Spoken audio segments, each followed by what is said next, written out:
Ang post-it pairot sa lahat ng ina, kayo ay isang ina na sobrang magaruga, na kahit sarili ay hindi naalala. Matuko na lamang ang pangangailangan ng pamilya. Kayo ang tipong handang magsakripisyo,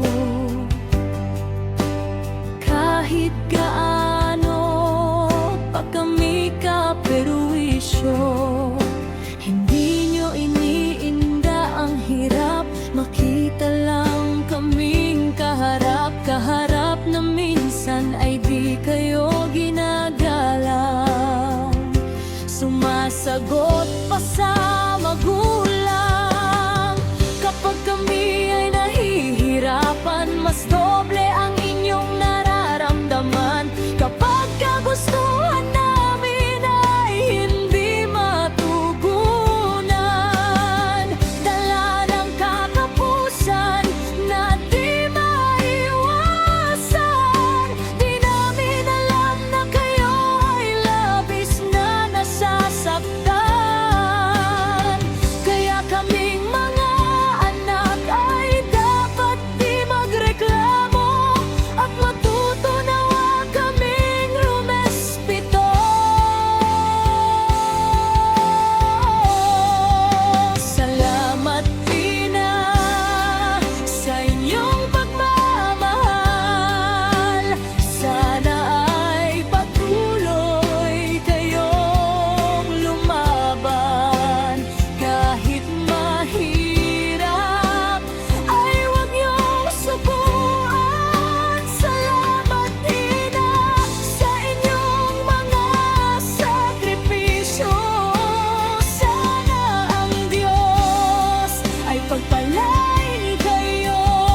Sana bigyan niya kayo ng mahabang buhay at ang mabuting kalusugan nawa'y inyong makamtan.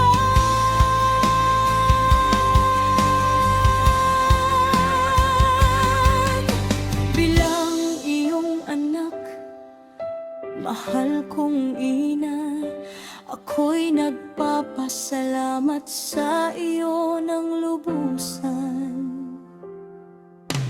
Dahil kung wala ka, ay di ko malaman. Baka ako ay pinulot na sa kampungan. Kaya sana ikaw ay patuloy na lumaban. At sana makamtan mo ang buhay na walang hanggan, na pinangako ng Diyos sa lahat ng tapat. At kung magmahal ay talaga namang wagas. Alam kong ang Diyos ay di kayo pababayaan. Kaya magtiwala kayo sa Kanya ng lubusan.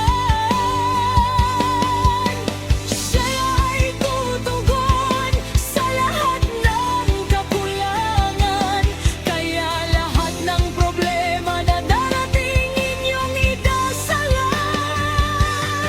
Sapagkat siya ay tapat sa Kanyang mga pangako, at kailan ay wala siyang